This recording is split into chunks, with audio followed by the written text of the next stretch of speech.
Council tackles safety on transit. Will a new bylaw result in beefed up security? Earthquake aftermath. Saskatoon's Filipino community shares their concerns for loved ones at home.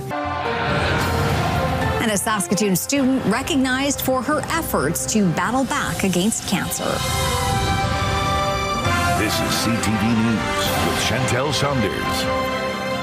Good evening. The city is getting tougher on disorder and safety concerns on its transit system. A new bylaw is looking to alleviate concerns and turn around decline in ridership. Keenan Sorokon reports. A city committee voted to create a new transit bylaw meant to improve safety and security on city buses while hopefully slamming the brakes on declining ridership. We're very pleased that the City of Saskatoon's working to bring order to the disorder that is too common on our city buses. The bylaw that could come into effect in September would give officers authority to remove problematic people from buses and terminals and ban them altogether for serious incidents. There would also be rules to curb fare evasion, which has become a growing problem since the pandemic. Drivers still wouldn't ask for payment or confront people who don't pay, but the incoming transit police will be out asking for proof of payment and can kick people off the bus and write $50 tickets. It's just, I think, probably a product of the times that it's now time to unfortunately have to say that, okay, there are rules and these are what they are and this is how they're going to be enforced. A city report says ridership decreased by more than 1 million people last year and revenue was down over $1 million. Safety is one of the biggest issues the city is looking to address ahead of the $262 million Link Transit program coming in 2028. The goal here is to find our way into a safer, more secure, more reliable, and more comfortable service. The bylaw introduced a few issues and had councillors struggling with the gray area the bylaw allows instead of a black and white policy, like allowing leashed pets on buses or having anyone under 16 accompanied by an adult, or kicking sleeping people off the bus. But all rules will be applied at the discretion of officers to deter disruptive behavior. Having the rules and enforcing them are two different things. So at least we have the ability to now talk to people, explain to them, educate them, and if need be, then enforce them. The committee amended the bylaw so that only service pets and kenneled animals will be allowed on buses. A final vote on the bylaw is set for next month. Keenan Sorokon, CTV News, Saskatoon. A new team has been deployed to Saskatoon streets in an effort to address ongoing safety issues. As CTV's Stacey Hine tells us, it's part of an Indigenous-led pilot project. You guys okay though? What's your name? Indigenous support workers are now on Saskatoon streets. Their goal is to connect vulnerable people with support services and build relationships. A lot of these people just want to be heard. They want to be seen. They have a lot of trauma. They go through a lot of things. They lost a lot. So we're more compassionate. Through the summer, they'll work in teams of 2 for 40 hours a week as a pilot project. They can provide rides to shelters or food banks, report crime or suspicious activity, and track data related to medical calls, fires, trespassing, and property damage. One worker says culture is an important part of building connections. I offer tobacco, and I also I smudge too. Like I smudge them, pray for them. Saskatoon's latest point-in-time count found 1,900 people were homeless, with about 82% identifying as Indigenous. The city says the program is about ensuring there's appropriate cultural support. It's really important that we look at how we can connect better, how we can provide resources better, and how we keep things from escalating to need, policing service or fire bylaw inspectors.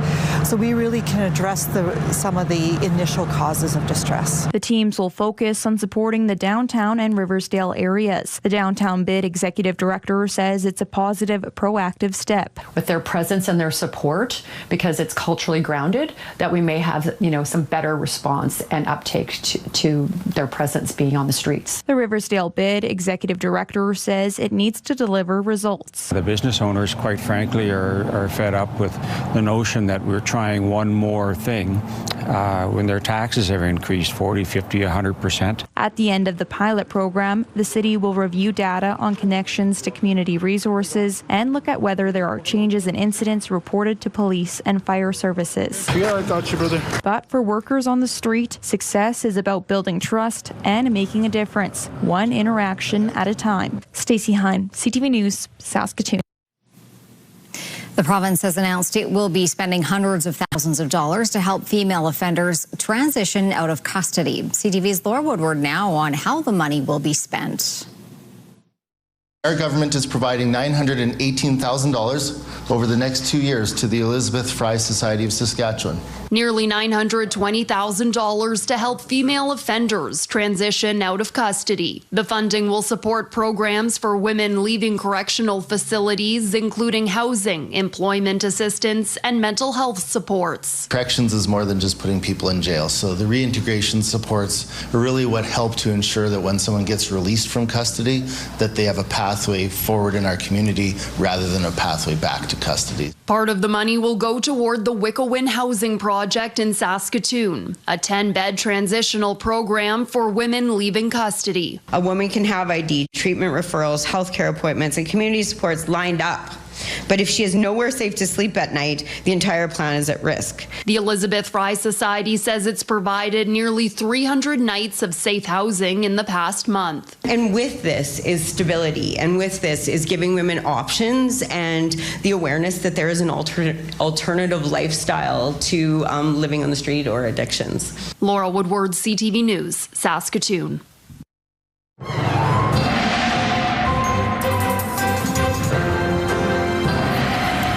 It was a warm and sunny day today.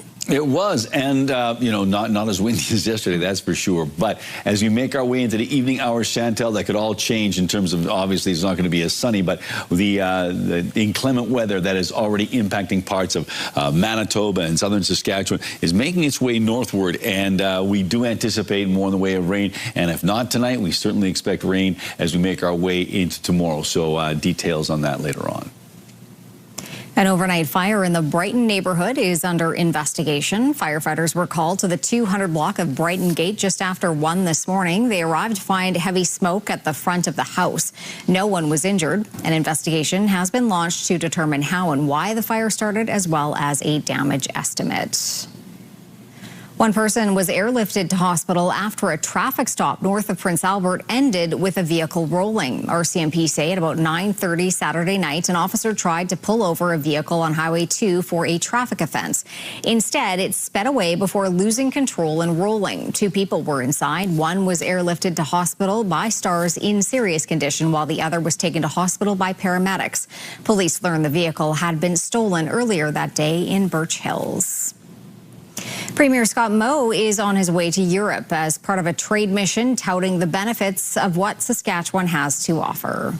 We will be looking at some port capacity that they have for agricultural products, for potash in particular, as well as the opportunities that they have to access some Saskatchewan uranium, and I would say Saskatchewan-based nuclear technology through Cameco right here in Saskatoon to power their future and provide that energy security as well.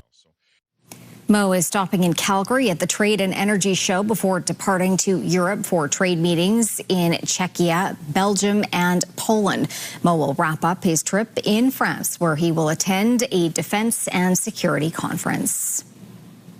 A Saskatchewan First Nation is one step closer to having the Saskatchewan Marshal Service in their community.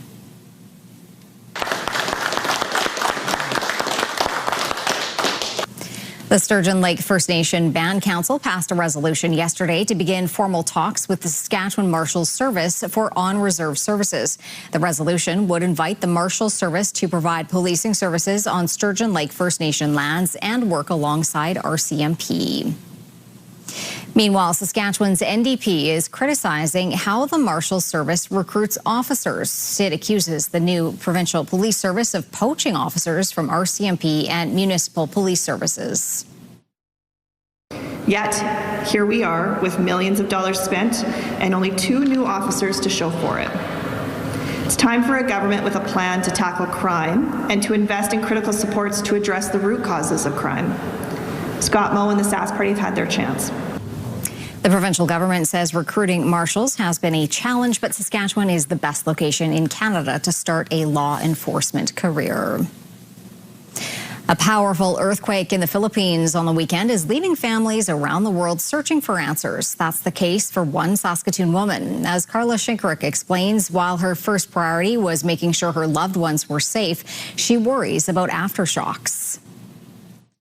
So it's really hard. Jeannie Buwan has aunts, uncles, and cousins just hours from where the 7.8 magnitude quake hit in the Philippines. The epicenter is in General Santos City.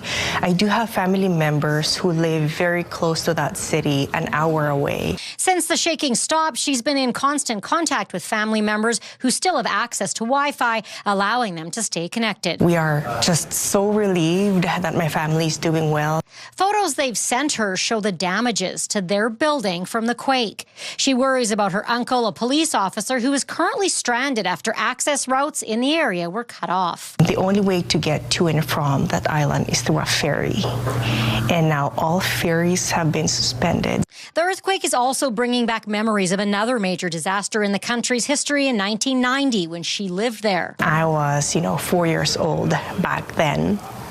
And I could still remember, buildings were just falling off to the ground. Countless buildings destroyed in the recent quake, too. A major shopping mall no longer standing. Buwan saying it was roughly the size of the West Edmonton Mall. In the Philippines, people actually like to go to the malls as our pastime because it's too hot outside, and now their place of hangout it's gone. Once again, it's a coastal city in Mindanao. And with so much water surrounding the country, the threat of a tsunami also weighs heavily, adding to the concern. The aftershock could be even stronger. So that means the next cities around it could be also hit. So I'm just really worried that maybe my family city will be the next one. According to Buwan, there are a reported 40,000 people of Filipino descent living in Saskatchewan. Carla Shinkaruk, CTV News, Saskatoon.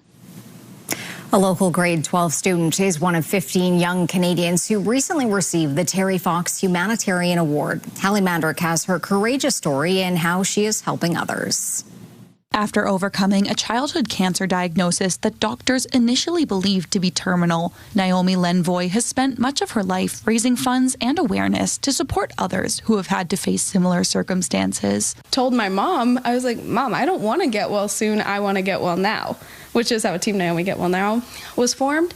And through Team Naomi Get Well Now, we've been able to raise over $350,000 for childhood cancer research. It's this work, in addition to Lenvoy's many other efforts, that she has recently received the 2026 Terry Fox Humanitarian Award, which was created in 1982 to recognize young Canadians who embody the values that Terry Fox was known for. We look for the qualities and values that remind us of Terry. So most of all, we look for the humanitarianism. So that's the desire to help others before themselves and the determination to get through tough things. Lenvoy says the legacy of Terry Fox is one that has offered her a lot of inspiration. He has always been in my mind, and I saw how him doing his Marathon of Hope was able to raise money and spread awareness across Canada, which was such a beautiful thing. And I knew that I wanted to try to make a difference the best I could. As one of the 15 award recipients, Lenvoy recently traveled to Ottawa to be recognized by the House Speaker in Parliament and meet her fellow award winners. They get a chance to create a community with like-minded individuals. I always say they are a very rarefied group in that they have two things that bind them together. One is they overcame some tremendous obstacle, and the second thing is that they decided to turn that towards helping others. Lenvoy says this recognition has inspired her to continue helping others. That was just an overwhelming amount of emotion. I was so incredibly thankful and excited because it is such a unique opportunity, because the award is just about humanitarians among our youth that are just really going to make a difference in the world. After graduating from St. Joseph High School this year, Lenvoy plans to study dental hygiene at the University of Saskatchewan. Hallie Mandrick, CTV News, Saskatoon. A major contribution from Nutrien aims to bring indoor farming to Saskatchewan students. Today, Nutrien announced a $250,000 gift to the Horizon School Division for the installation of a new hydroponic grow container at Lanigan School. The indoor farm will provide learning opportunities about practical food production skills and explore new ways to grow food for themselves and communities. Nutrien says the indoor farm will help students through hands-on learning that connects agriculture, sustainability, science, technology, and nutrition. The school division says agriculture has been a major focus in the last few years. Our kids are going to be able to engage with a grow container that's literally going to teach them so much about agriculture and about the incredible work that our farmers and our businesses do in support of agriculture and in support of the food that's on our tables today. And so we're very grateful for this opportunity and really looking forward to the next steps when we actually have the grow container in place and our kids are actually engaging in it. Geringer says this program will help students see the wide variety of opportunities in the agriculture industry. Saskatoon's Lethe Pool will not open as scheduled this week. The city says unforeseen mechanical issues will prevent it from opening on Thursday as previously scheduled. So to accommodate swimmers, George Ward Pool will open early on Thursday instead of next week. George Ward will operate on a temporary schedule until Lethe Pool is open. You can find out more about the city's pool schedules on its website. Still to come, the pilot now charged by police for not having a proper license. Also, how a ban of social media for youth is going over in Saskatchewan.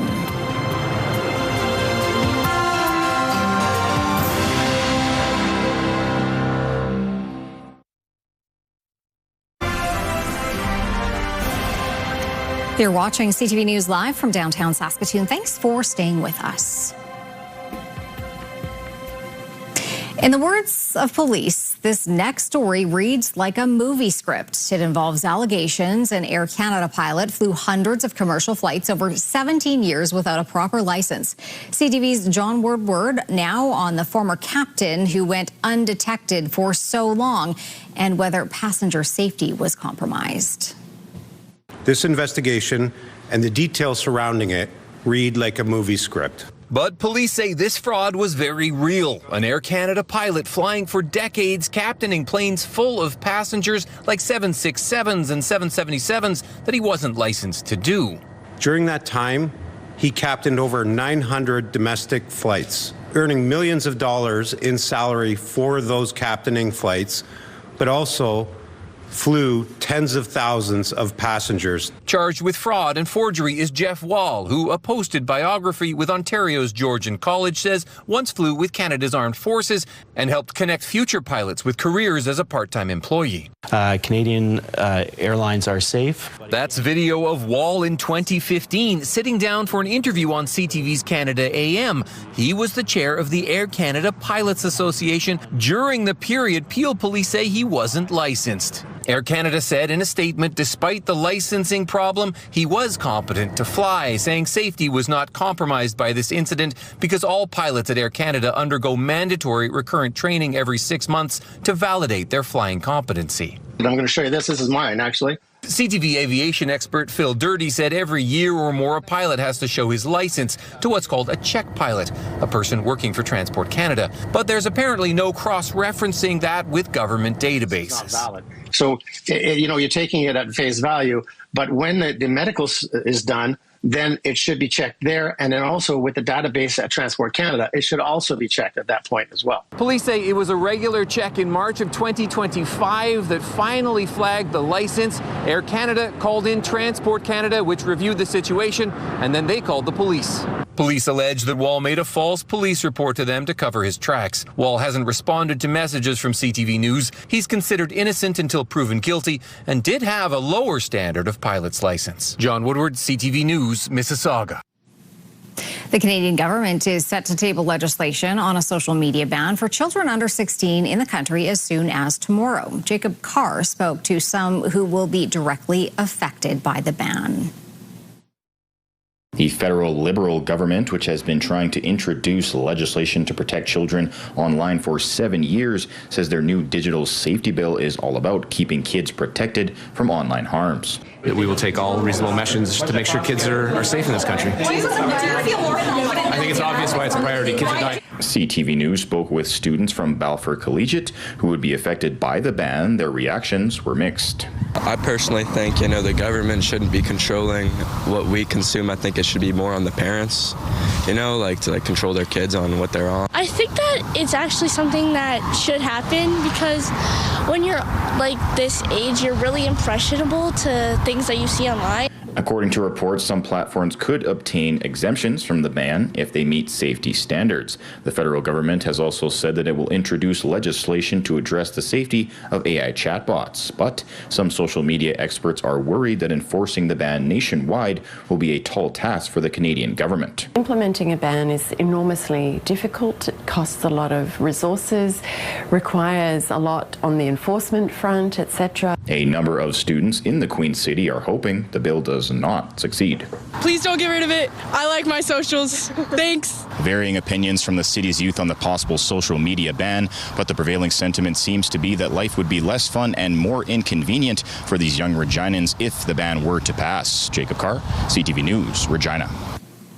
Now to the Middle East, where the U.S. military says it has just started to launch attacks on Iran, a move it says is responsible in response to the downing of an American military helicopter. U.S. Central Command has confirmed the Army, quote, began launching self-defense strikes against Iran around 5 p.m. Eastern Tuesday. The attack comes after, according to the U.S., an Apache attack helicopter like this one was shot down by Iranian forces. The two pilots on board were rescued from the waters near the coast of Oman.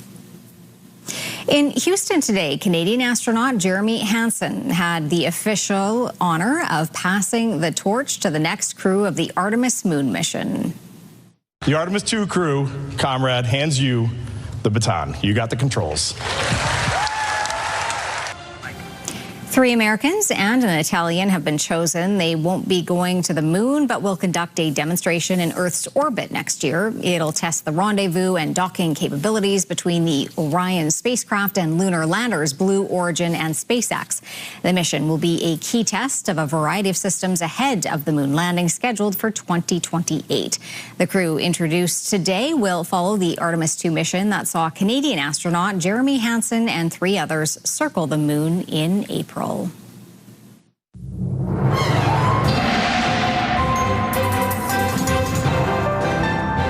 I'm Candace with the Newtana Rotary Club, and I'm standing here at Sutherland Schoolyard where this Sunday, 12 o'clock, we're going to have a fundraising barbecue, free live entertainment by Matt Johnner and Stan Garchinsky, face painting and a petting zoo for the kids, and at 2 o'clock is our main event where we have Moolah and Patty the cows that come into the arena for your chance to win.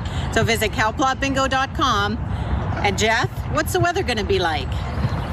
There's probably an opportunity to make a joke there, but, I'll just move on. We've got ourselves some pretty nice conditions, actually, for Sunday. Let's take a look. Candace, we can show you that on Sunday. Of course, noon is when things get underway, and you mentioned 2 o'clock is when the competition begins.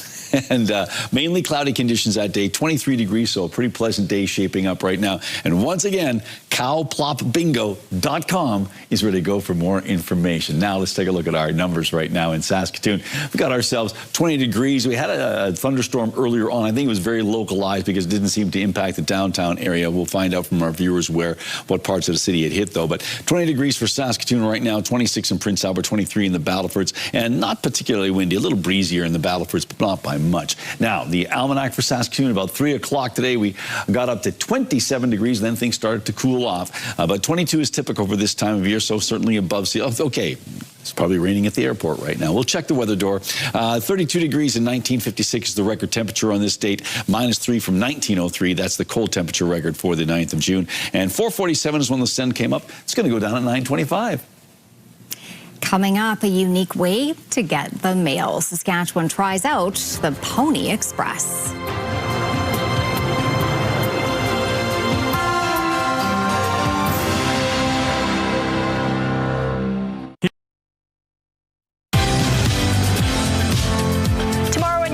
Saskatchewan's social media use is again in the spotlight. What the benefits are and the drawbacks are as Canada weighs a ban for children under 16. All right, time to take a look through the live lens of Skycam. Yeah, a little bit. You can sort of see it's almost like virga. Virga is rain that falls but doesn't strike the ground. So some of this has hit the ground. I just checked the weather door, and there's been a bit of a sprinkle in downtown Saskatoon. So maybe it's a bit more intense or significant near the airport. We'll have to check on that later on. Let's take a look at our satellite and radar shot here. So really, so much active weather. There are tornado watches, not just in Manitoba. There's none in Saskatchewan right now, but there are some down in North Dakota. Not surprised when you see these plumes blowing up as you make our way into the afternoon as the day heated up. And so, yes, we've got some ugly circumstances to deal with. So we'll show you the watch boxes in a little bit here. Just to recap, it is slightly raining in parts of Saskatoon, 18 degrees, it's 26 in Prince Albert and 23 in the Battlefords. Our hotspot today, that was Nipawin at 29 degrees. Watrous, 4 degrees. That was a bit on the chilly side earlier this morning. 23 degrees right now in Lloydminster, 18 in Swift Current, 24 in Estevan and Moose Jaw, 22 in Regina and Yorkton. Into central parts of the province and around the Grain Belt. 14 degrees is where we are in Watrous night now. I suspect some rain has fallen in the area and cooled things off because not too far away in Rosetown it's 24, 23 in Kindersley and in Meadow Lake, 25 in Waskesiu. It's still hot in Nipawin, 27 degrees and 20 in Wynyard. Up north, well, a bit on the cool side for some locations. Stony Rapids just 10 degrees right now, 16 in Key Lake, but it warms up to 24 in La Ronge, 25 in Sandy Bay, Island Falls. And down south, most locations are looking like they're at 20 degrees or warmer, but it does cool off around Last Mountain Regional Park. That's 14 degrees, but 22 in Outlook in Melville and Broadview, getting up to 25 in Indian Head and Weyburn. It's 20 in East End, 22 in Maple Creek and Coronach. So here is our future casting. You look at that active weather that really, it's pretty intimidating, some of that weather as it makes its way through Manitoba. And so there are some tornado watches in effect for southern Manitoba and certainly some severe thunderstorm warnings in effect for both Manitoba and Saskatchewan. And here you can see where they are. They do include the city of Regina in terms of severe thunderstorm watches. There's a big tornado watch box that extends into southern Manitoba and parts of southeastern Saskatchewan. And those areas that are in solid red, those are tornado warnings right now in parts of Manitoba.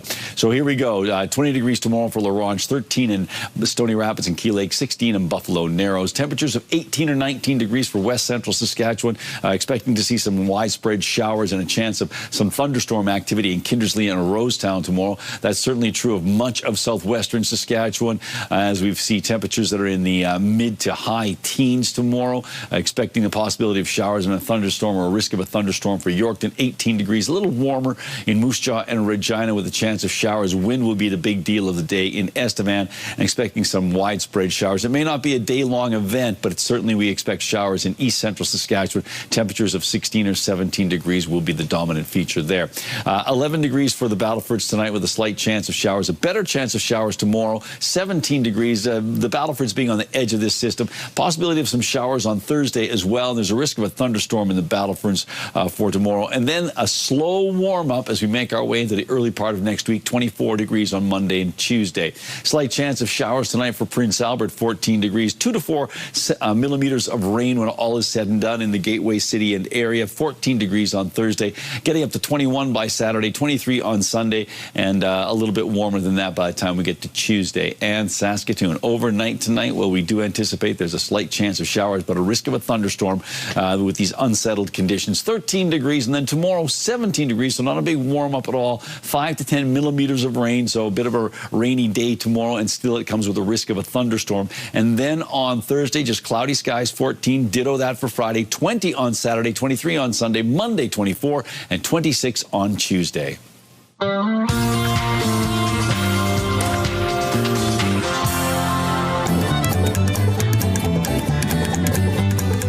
The Northern Lights Bluegrass and Old Time Music Camp and Festival is marking 20 years this summer. Among the Saskatchewan performers taking to the stage, Jake Vaudeland and the Sturgeon River Boys, Belle Plaine, Northern Prairie Dancers, Joseph Desjardins, and 1-800-Polka.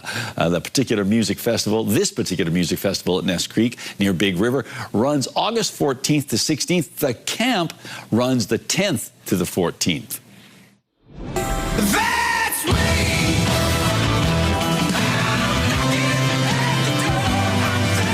Hamilton-based rock band Arkells are Saskatchewan bound. They will close out 5 days of concert at Regina's Queen City X. Other performers taking the stage from July 29th through August 2nd include Colin Ray, Dallas Smith, and Down with Webster. Tickets are on sale now. Guess who's back?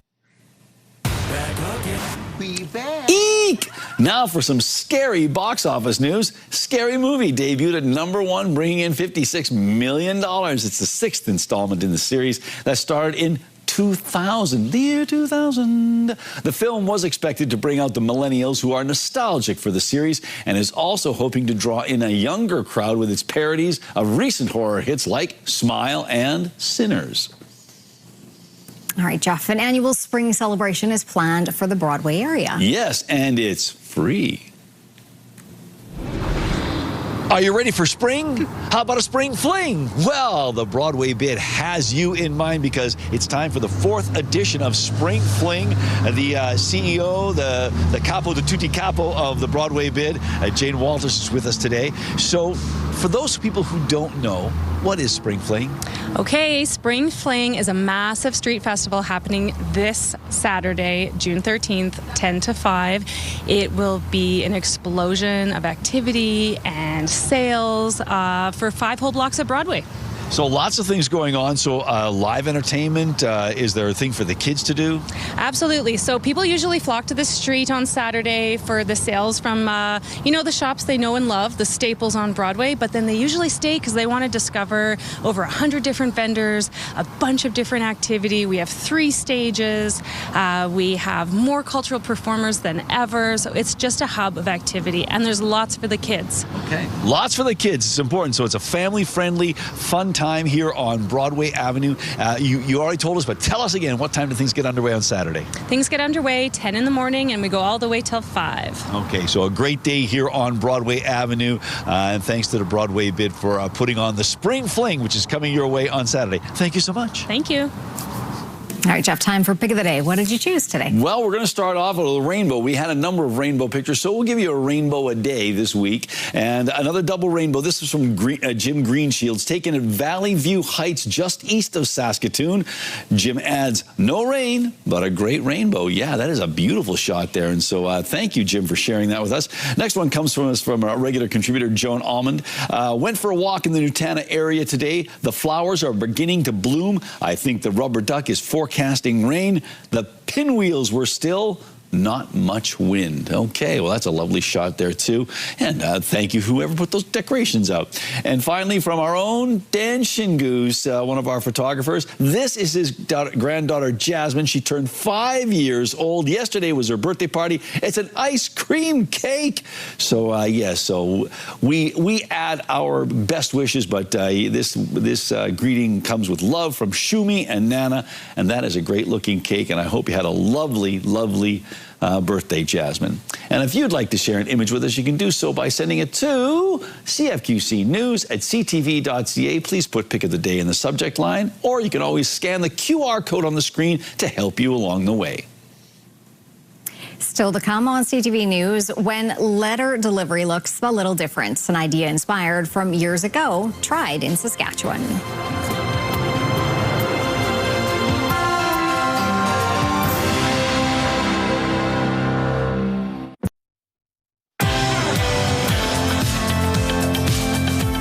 Your Morning Minute, presented by JB Sausage Supplies.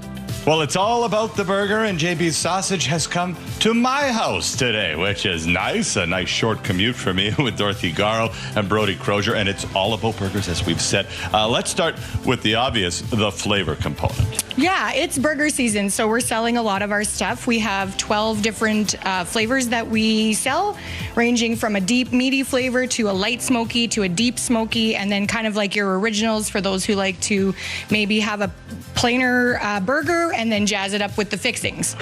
Brody, we got to cook the burger. A couple tips for cooking burgers, which is like 300 degrees, 350 maybe. Leave the lid on your barbecue open until it's cooked on the outside rim, and then flip it. Perfect burgers and more at jbsausage.ca. Your Morning Saskatchewan airs weekdays 6 to 9 on CTV and Crave.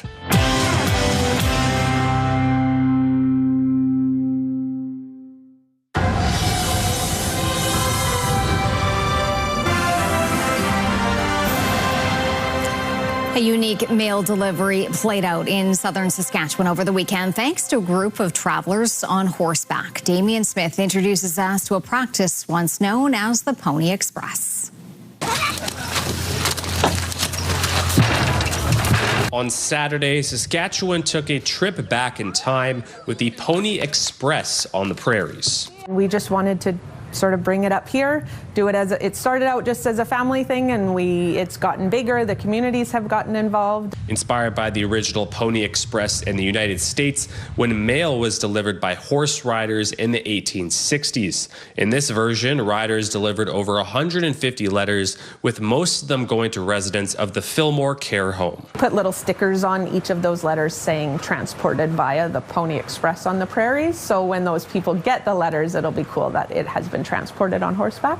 Traveling 40 kilometers from Francis to Fillmore with stops along the way, a total of 8 horses and 6 riders made the trek.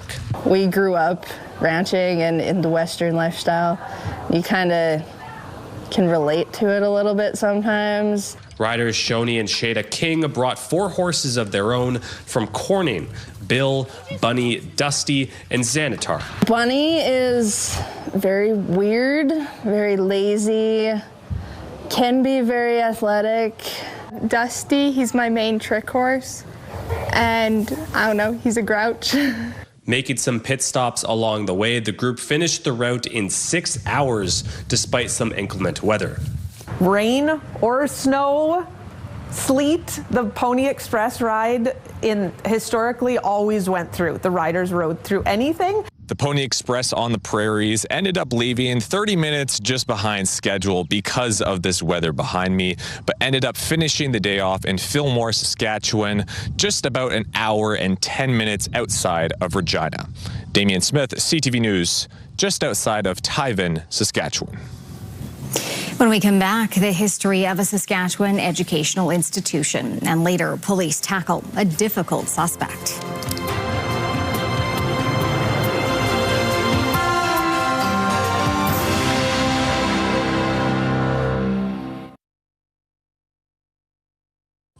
Here's what's happening in our community.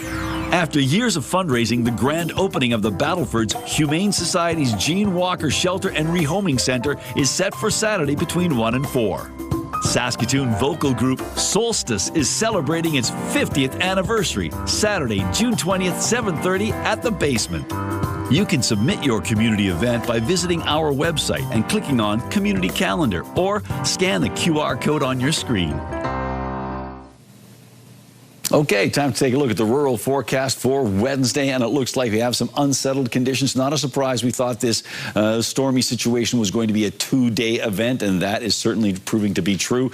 Maybe a bit more widespread, at least in terms of making its way into central Saskatchewan. You can see widespread rainfall, maybe not day-long affairs, but certainly we're dealing with a lot of rain in the area throughout the day. Some places like Outlook, Kindersley, and Lloydminster, the chance of some thunderstorm activity go along with that. Making our way down south, well, a little bit, a lot more areas will be running the risk of having a thunderstorm to go along with the rain. Rockland and Coronach on the outside looking in, just mainly cloudy skies for those 2 locations. What about Kelvington? We're dealing with some rain in Kelvington. The thunderstorm activity might be more of an overnight thing. 19 degrees for a high tomorrow, winds out of the northwest at 10. So that's how things are going on in Kelvington. And Kelvington is one of those places where internet plans of up to 1 gig are available from SaskTel.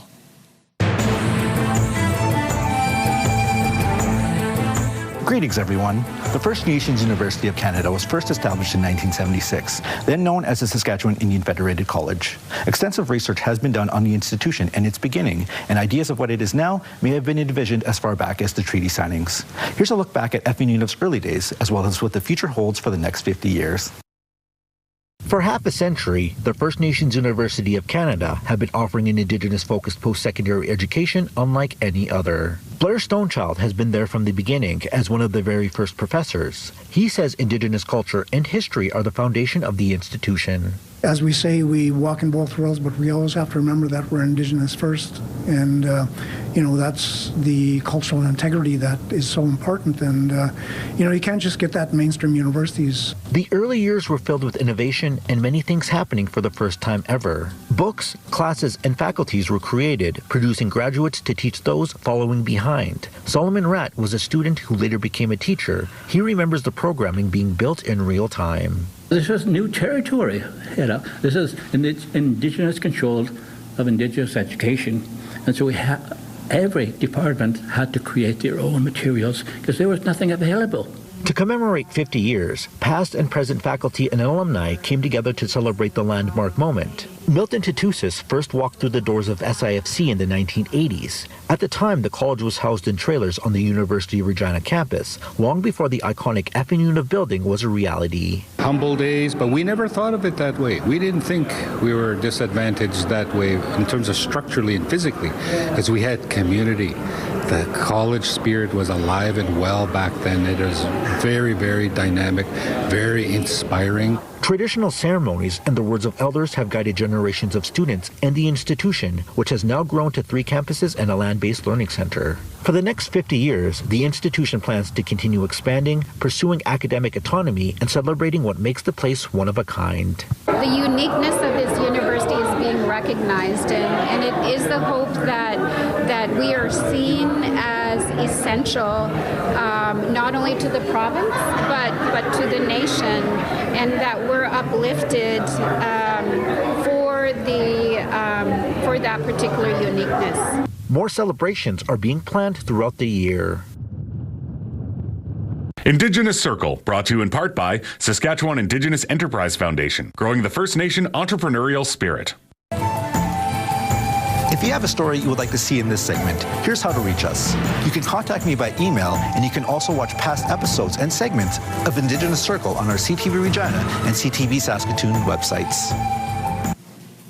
An Ontario company has been selected to process scrap tires collected in the northern regions of the province. The Tire Stewardship of Saskatchewan says Emterra Tire Recycling will establish operations at a facility in the 3000 block of Cleveland Avenue. It says Emterra will enhance Saskatchewan's tire recycling capacity when it's operational in December. The Tire Stewardship says Emterra, which is headquartered in Ontario, was awarded the contract following a comprehensive review and negotiations. Earlier this year, the province reached a $4.8 million settlement with Saskatoon-based Surecom Industries. Surecom had at one point been the province's sole tire recycler, but claimed it was unfairly excluded from a request for proposals to award a second tire recycler in Saskatchewan.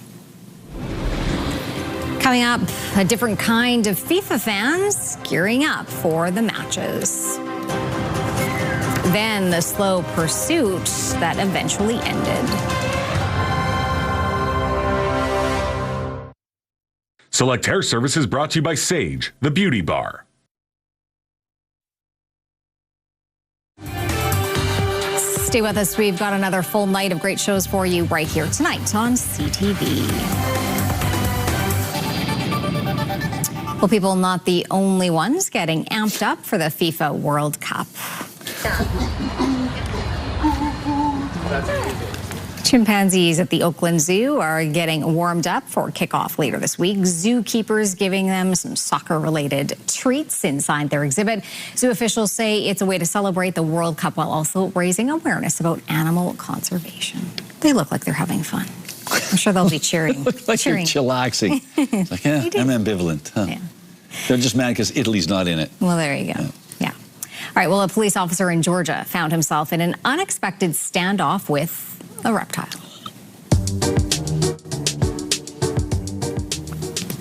He was trying to move the animal off of the road, but it just kept spinning in circles. After a few rounds, and when I say a few, it goes for a while, the officer finally got a grip on him and was able to safely relocate the turtle. It's coming, don't worry.